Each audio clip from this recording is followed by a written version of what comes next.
Eshima, votre magazine qui bat au rythme de l'actualité. Une réponse à vos besoins en information, un éclairage dans divers domaines. Impartial, documenté, instructif. Eshima au cœur de l'info. Retrouvez la nouvelle édition. Exclusivité, le professeur Willy Kitobo Samsoni maîtrise le secteur des mines et gagne le pari de la mobilisation des recettes publiques. Désormais membre de Cobalt Action Partnership, le ministère congolais des Mines a abattu un grand travail dans sa sphère. Contrôle régulier de l'application effective du nouveau code minier, loi sur la sous-traitance et paiement de la rétrocession due aux entités territoriales décentralisées, ouverture et attractivité du secteur des mines aux investisseurs, relance des entreprises du portefeuille de l'État, le ministre Willy Kitobo assure le suivi et contrôle technique des activités minières sur toute l'étendue de la RDC. Focus, augmentation de 66% des recettes, le directeur général des impôts Barnabé Mwakadi Mwamba, en technicien avéré, impulse les performances de la DGI. Dossier Eshima 2021, année de tous les enjeux. Nation, Hubert Mihimi Mouawa, directeur général de la Sona Hydroc, présente ses vœux de nouvel an au président de la République. SU, la rétrospective 2019-2020 du ministre Thomas Louaka, un mandat placé sous le thème du redressement du système éducatif du supérieur. Agence de prévention et de lutte contre la corruption, un casting à refaire. Économie, Eshima Magazine revient sur les commerces générationnels en RDC. Retrouvez l'intégralité du magazine Eshima dans les kiosques. Eshima Magazine, un nouveau standard d'information. Bonjour chers internautes, bandeko nyonso bolanda biso partout dans le monde. Otokota nanda kuna bino sans autorisation balamoko fongoli caméra, fongoli télévision, ordinateur na yo, laptop na yo, téléphone na yo bandiko landa biso pour la situation politique ya mboka na biso. Ndenge ni ezokende. Merci vraiment une fois de plus na confiance pour pesa na biso. Lelo tozana likambo tozolobela audio ya Jean-Marc Kabund. Oui, sali ba polémique, ba leader ba parti politique mususu. Bazoloba Jean-Marc a s'excuser, a senga pardon. Est-ce que en politique on s'assume ou on demande le pardon? Nde wana tozo fandela na audio ya Jean-Marc Kabund sali ba polémique. Ba malfaitero balinga ki ba ya. Balingi ba profiter na message Jean-Marc Kabund asali. Nde wana peuple congolais ba obazana souci ya kolanda situation politique ya mboka na bango na confiance ba pesa biso toza wana à chaque fois ya l'information parce que batebele ba se profitaka tango mutako ya akopesa message ndenge mutalobaka te tala ndenge ba diaboliser Jean-Marc Kabund. Jean-Marc Kabund atsikolobelo kalokuta te oyo nyonso Jean-Marc Kabund azoloba c'est la vérité. Donc biso to sait que ça la sous politique ya vérité te. Parce que tout ça, c'est un leader. Parce que même si le président de la République a nommé informateur, parce que c'est constitutionnel. Le président de la République a fait la place de nommé informateur. Parce que les alliés ont des prérogatives reconnues dans la constitution, dans l'attribution. Qu'est-ce que je dois faire? Je dois nommer un informateur. Et quel est maintenant le rôle de l'informateur? C'est pour aller identifier la majorité parlementaire. Où est-ce que l'informateur va identifier la majorité parlementaire? Au sein des partis politiques. C'est clair. C'est clair. Na kacha ba parti politique. Informateur qui est la majorité parlementaire na l'église ake luka ba majorité parlementaire na hibite soki na ba classe so akoluka ngona kacha ba parti politique. Abengi parti politique IDPS. Abengi parti politique G7, abengi parti politique ya Frank du MLP, abengi parti politique nyonso biso toyebi boyato sangana. C'est en fonction de parti politique de Jean-Marc Kabund a pesi message. Parce qu'il y a un message à Jean-Marc Kabund. Ou soit une nomination informateur par le président de la République.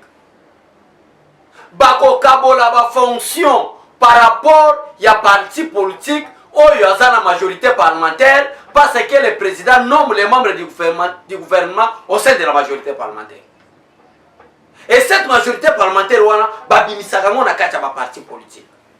FDC a plus de députés plus que MLC. IDPS a plus de députés, plus que MLC. Comment est-ce que Jean-Pierre Bemba Koya, ou ayebi qu'il y a un informateur, à Kosala Moussala pour la majorité parlementaire, Bossenga primature, Bossenga Assemblée nationale, Bossenga Banque centrale, Bossenga ministère intérieur, Bossenga ministère de la finance. Et bon, après ça, ça va parti politique et belé, il y a le MLC, à Osengani. Et quand Jean-Marc Kaboul explique au peuple congolais qu'ils sont venus pour tuer l'union sacrée, Marco Bandi Olobake, Alobi Mabé, oui, on assume, parce qu'en politique, on assume, Bayaki pour nous demander l'union sacrée. Parce qu'il y a une négociation et ça, les maka. Négociation comme ça, le président Moïse Katumbi, le président Jean-Pierre Bemba Basengela quitté. On commence à niveau où c'est que tata, donc papa n'a pas ça mandé fonayo. On y a bien mandé fonayo, et pas tata. On sait que tata et papa, ngai parce que tu es dans l'union sacrée, qu'on l'a mandé fonayo pesanga. Mais l'affaire étrangère, les finances, la justice, la défense, l'intérieur, sont au pouvoir discrétionnaire du chef de l'État.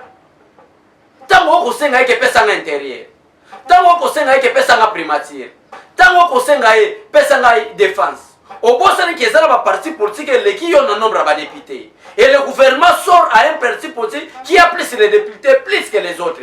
Yo bali go sengango, boye mo président, a pesa la parti politique wana musoni. Et quand on explique au peuple congolais que bayaki pour la kotier, bo bali go bimasa ba fofuya, bo bali go zo raison mayele mabe bayaki nango, bo longola, bo diaboliser message à Jean-Marc Kaboul, que Jean-Marc Kaboul ndenga zawana asali mabe. Quel mabe Jean-Marc Kaboul asali? Par contre, si vous étiez des hommes intelligents, Bolinga Koyana cahier des charges, Bolobi Boyana Mibe Komboka, Bolobi conformément à la Constitution, nous MLC, nous ensemble pour les changements, nous avons 250 plus un député, nous sommes majoritaires, donnez-nous la primature, donnons-nous comme ça. Mais vous êtes incapable de expliquer. Boye Karambalamo, Bobandi Boya, on est tous à Boye Pessabiso primature. En fonction de quoi? Ce que Jean-Marc Kaboul a posé question. Alors, en fonction de quoi Bateau Bassengi primature, Bateau Bassengi Assemblée nationale. Bino Bopé argument Keni. Parce que vous avez parce que vous avez Katumbi. Tant que Jean-Marc a ici, c'est la vérité. Et la vérité, rien que la vérité, pour sauver la nation congolaise. Nous avons tiré dans l'attention et Bandeko Balanda Biso. Parce que Bandeko Balanda Biso, par exemple, grand frère n'a respecté Eliezer. Alobi, Babeki Biso Balbitala, Eliezer à Alobi Boy. Mais dès que Eliezer dernièrement, où tu veux que Jean-Pierre Bemba Balonga quitté. Dès que Eliezer dernièrement, où tu veux que Balonga quitté. Ba déplacer qui ba mi bendera qui na nous po na déclaration à la mère Mende. Yangana osanga bandeko balanda biso. Vous n'avez de meilleurs communicateurs de Gili, de Yokaso, de René. Contentez-vous na information bango ba pesa bino. Batu musu ba sali ba chaîne na bango ba zo vie ebele po ba pesa bango mbongo. Batu musu ba sali ba chaîne na bango po na kosala campagne ya bandeko na bango. Mais si y a la communication, en tout cas ça je parle aux hommes et femmes. Au Balingi Congo Kendeliboso, il y a des Guili, il y a des Yokason, il y a des René, il y a des Monasuka, il y a plusieurs communicateurs de l'IDPS, il y a des présidents Gilo, Nanifo Azando, il y a Monani chinois, il y a Dieu merci. Bolanda, attaque Barolobana Berer, Bolanda, ce sont des meilleurs communicateurs. Parce que, dernièrement, dès que les airs, oh, à grand frère, on a respecté, oh, Fofana, il y a un siège à l'IDPS dans la émission. Alobaki que Jean-Pierre Bemba balongwete. Alobaki que Moïse Katumbi balongwete. Alobaki que Basenga qui exigence té. Ezalaki émission moko ya ndeko les na salaki. Mais tant que Jean-Marc a obimi sa vérité. Alobaki que bango ba yaki po ba boma Basenga ba poste en quelle fonction, par quel critère Basenga ba force wana allez battre nyoso ba bimi. Donc bolingi biso ni soto continuer la lokuta. Un mot le Congo. To lingamboka na biso, eza c'est le pays où nzamba pesi biso. Tolinga mboka na biso ko nzamba pambola biso. Totika na babiloko moko a lokuta o ba politique mo a lokuta. Donc ndenge Jean-Marc Kabunda bimisi vérité. Alors ce qui est clair. Bon moni na émission awa na wuchi ko ça l'émission na wuchi ko tali sabino na début émission ake. Ba pesa ka mutu fonction conformément à l'article 78 qui stipule le président nomme le premier ministre ainsi que les membres du gouvernement au sein de la majorité parlementaire. C'est-à-dire, votre parti politique doit avoir plus nombre de députés pour exiger fonction au poste. Par exemple, MLC, il a 17 députés. même parti politique il y a plus sur ma bureau lesquels un nombre de députés à cause de ces 17 députés azo senga ba PC primature azo senga ba PC bango assemblée nationale bazo senga banque centrale du Congo bazo senga ministère intérieur bazo senga ministère des finances pour Jean-Pierre Bemba zana 17 députés et ensemble des changements Moïse Katumbi zana 70 députés et c'est le coup la 87 députés na 87 députés on va senga ba fonction ba poste nyonso wana bon ba plus mobilo ba yena 23 députés o azana nombre de députés ya koleka Jean-Pierre Bemba. C'est ça la vérité. Bon ça là. Botika ba fond fouyen. Bolinga mboka na biso. Bolinga pe ba communicateur na bino, ba tête sabino makamba solo. Est-ce que boyeba pourquoi kiosque kufa? Muto azalo présenter na kiosque bazalo benani Serge Kadima. Serge Kadima tanga yeba ni na kiosque. Boyebi raison ni kiosque kufa. Kiosque kufa ba journaliste wana. Obino boyebi bazako leka na ba kiosque bazako sala ba bese na ba kiosque ko sala tango tozaki l'opposition boyebi bango na ya apona tanga ba komona bango te. Boyebi pourquoi basila? Parce que balia monga Moïse Katumbi asomba bango. Ba ko tiko pesa jamais communication à solo pour l'intérêt du peuple congolais. Ba banda ozaka na intérêt. Moko abatu bazako leka na ba kiosque ça peut de quoi laisser. Azako leka. Mais elle biso to bani ko attaquer Bemba na Katumbi ne ko laisser na sala ki émission. Alobaki ke balongwete alobi babangi ba déclaration ya Lambert Mende pour Lambert Mende alobaki ete nani union sacrée ezaka élargissement ya coalition FCC cash ndende ko les sala une émission na alobi ke non balongwete ba bendani pour la déclaration ya Lambert Mende lelo Jean-Marc Kabunda ye atalisi biso vérité nyonso ke bazo exiger ba presse qui dit maintenant la vérité peuple congolais to linga mo na biso ngoti ndenge nena yango zomona biso to yaki po total sa peuple congolais ka vérité oyo Jean-Marc Kabunda lobi akozana ta ko s'excuser te alobi clairement la vérité. Laissez-nous vous blesser à cause de la vérité et non vous tuer à cause de la mensonge. Ça ne passera pas. Mieux vaut être blessé par la vérité. Ole mutaki le roboma pona lokuta. Tika ba zoki sayo. Tika soki ko kufa pona vérité. Mais biso to boy to boma mutu pona lokuta. Wane ko simbati. Mieux vaut la vérité. S'il s'agit de mourir à cause de la vérité, on le fera. C'est clair. Donc yango to yaki na première partie na biso total sabino. Bobangate. L'article 148 de la Constitution qui parle de la dissolution et ça n'a nous expliqué à l'heure actuelle. Ça j'adresse à tous les députés. Parce que l'article 69 de la Constitution fait du président de la République un dictateur imposé. Parce que l'article 69 stipule il est le garant de la nation. Il est l'arbitre des bons fonctionnements réguliers des institutions. Le président de la République. La dissolution n'est pas encore exclue jusqu'à présent. Jusqu'à présent, la dissolution n'est pas encore exclue. Au lieu d'y arriver là, au niveau de la dissolution, le président a choisi en tant que rassembleur. Boyato Sangana, Totonga Union Sacrée, Poto Kende Liboso. Bon, boulette que era lobby que na lobby Union Sacrée, même discours nae bato bazaraki attentif, balandi. Dissolution est en exclue. Dissolution est exclue. C'est au député maintenant. T'as l'hypocrisie. Abandonner à mon la Genève hypocrisie. Félix Tshisekedi est mon frère. Félix Tshisekedi est mon choix. Aïe Kolandamoti na Union Sacrée, je ne suis pas un demandeur de poste. Mais pourquoi vous exigez l'Assemblée nationale? Pourquoi vous exigez la primature? Pourquoi vous exigez le ministère de l'Intérieur? Pourquoi vous exigez la Banque centrale du Congo? Pourquoi vous exigez le ministère des Finances? Bandeko Musubiso Totigi Bazwani. Dans bino moko boza bégocentrique politique. Bandeko Musuba Bazwani. Pe bozo kende lwe besoin exiger ba ministère o ba benga ba ministère régalien. Non? Peuple congolais bolanda biso et vos apaisements, il n'y a rien. Mais c'est l'homme qui appelle. Boza la calme l'homme moko ya Rosalema ezalité. Deuxièmement, bokomi ko diaboliser l'informateur nommé par le président de la République. Azwaki 1 500 000 dollars pour ça la mosala. Yemoko pe abimi. Alobi azue le côté. Maintenant, bokomi ko diaboliser que Moussa les offre ne pas au bon côté. Est-ce que informateur so ba nommé batie informateur o Moussa nae eza 30 jours renouvelable une seule fois. Banda 30 jours renouvelable une seule fois. Bolingi informateur, président de la République a payé combien? Politique à diabolisation. L'île au président de la République à Bundeli. Oh, il est là pour combattre parce que le parlement de Bouba Misala parce que Félix Tshisekedi est un homme juste. Félix Tshisekedi n'est pas comme Kabila, qu'on favorise Kabata PPRD. Même nous là, au Bino Bato Bolinga Rabiso, jusqu'à présent on ne travaille pas.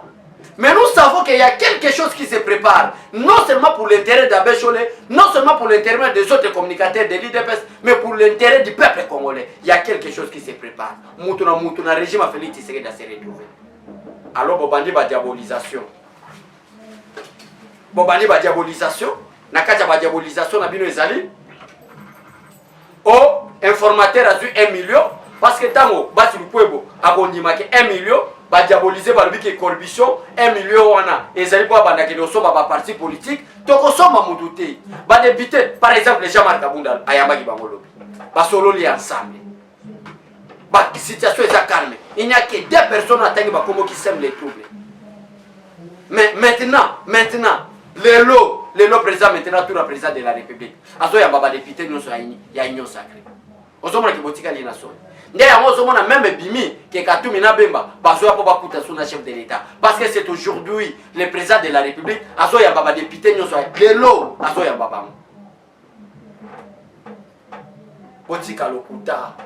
C'est pour la communication, pour sa peuple congolais, confiance, pour sa information à solo. Botika information, il y a le Kuta pour ça la base. Aux la chaîne à télévision locale, aux alliés députés nationaux, aux alliés ministres, aux la chaîne nayo. Pesa information à solo. Koza la tête à bataille de pesa balobake. Jean-Pierre Bemba, Moïse Katumbi baye na intérêt égocentrique, intérêt égoïste, pour être bas ba poste nyonso, ba pesa bande mususu. Yo lokolo sala chaîne na yo, na mupanzi obité balongwete, ba se retirer na nupo, Lambert Menda sala ki déclaration songolo par la ba se retirer. Lelo vérité yebani, ba ki bazo wele la ba poste. Bima pe na chaîne na opesa information, pour être peuple pe alanda ko minga pesa ko de confiance à solo. Non. Tout le monde a biso, peut être mort à biso qui est liboso. Tous ensemble la mort à biso. Tant qu'il n'y a pas l'amour, parce que Batebela Balobaka, Ndoki a Komoka Congolais. Ennemi a Komoka Congolais et Moko. Congolais et Moko de Azalika ennemi. Yemoka ennemi Congolais. Yemoka ennemi. Congolais lingi, soit Bobongi binonyoso ensemble, soit binonyoso Bobozang ensemble. Congolais qui a sa chance c'est que Mouninga Oazui, alors que gloire à Dieu Azui, tout le Mouninga Payzali. Congolais qui a bloqué pour battre Balanda Batonasima. Bongo Mabe. Topé sa chance, na président Félix Tshisekedi des Amona Mboka, ou à un souci à peuple congolais, pour être Mboka Nabiso qui est liboso. Ah, Bino Bozo attaqué, ba déclaration à Jean-Marc Kabunda Kabunda. Mais bateau yo ba Jeannette Kabila. Oh, ba ko la déclaration, na ko libérer Ngoï Mulunda à l'immédiat. Il parle en qualité de qui? Il est qui Jeannette Kabila? Si ce n'est pas député national, à même pied d'égalité que Jean-Marc Kabunda. Oh, le pasteur Mobimba sali message ya haine. Na ba télévision. Pour te guerre civile bandakokota. Pourtant bandakobeta batu ya ethnie songolo pakala, batu ethnie wana pe babandi kobeta boye, guerre civile ekota wana ba projet na bino. Mais Jeannette Kabila, il faut condamner munani Ngoï Mulunda. A condamner te. Mais à ce juger libération à l'immédiat. On a bien profiter dans cela basangwa Congo pour n'atteindre sa peuple congolais bo banga intimidation à Jeannette Kabila te. Bango bata FCC batika na bango ba déclaration. Ba mettre ba déclaration ezaka bata FCC. Awa nani Shadan asala doit déclaration on ne peut pas nous intimider. Akenda wat on ne peut pas nous intimider.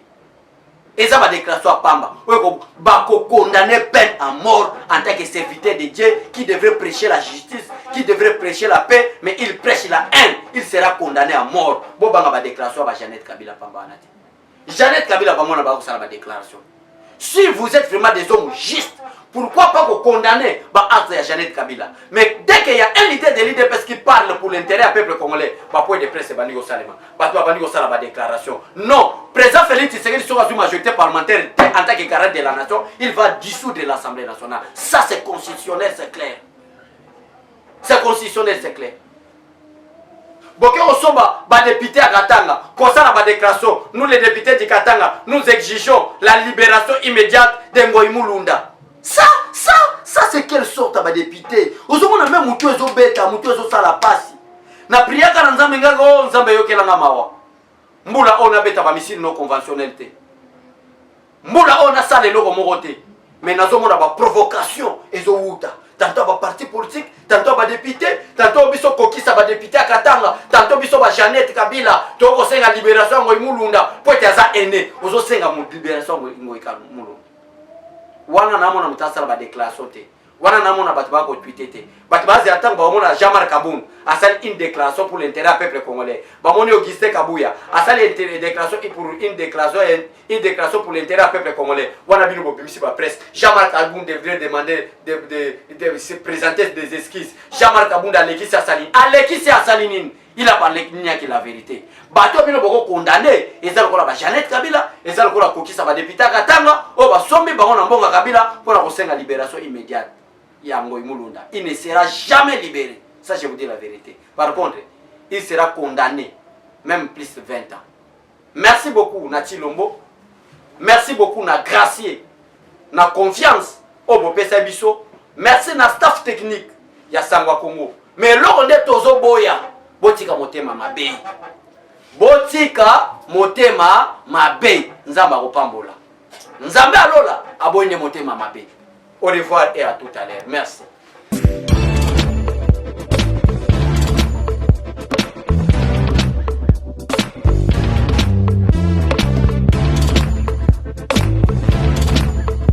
Conteneur yango todo sala adi londolé Feli Mosengo Feli todo sala conteneur ba voiture todo tina na Kisasa ba carton ezo kine Kinshasa et en plus la bonne chose voiture na yo ko tina na Kisasa te prends pas la tête yela bisongo charger biloko na yo te relivrer à domicile sans un bon oteki to zongo c'est parti.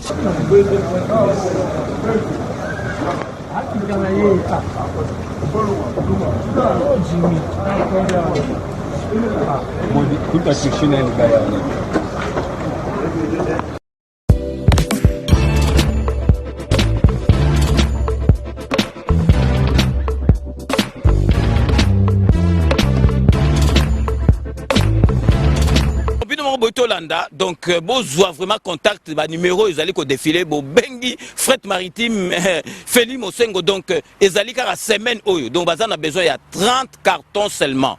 Donc, il y a 3 cartons, moi que vous allez au Félé, et qui, kilo, vous allez contacter, vraiment, vous avez contact, vraiment, il faut consommer congolais, ceux qui congolais, ça les locaux, aider, tout le monde, chinois, vraiment, ils allaient, ma lame ou mingi.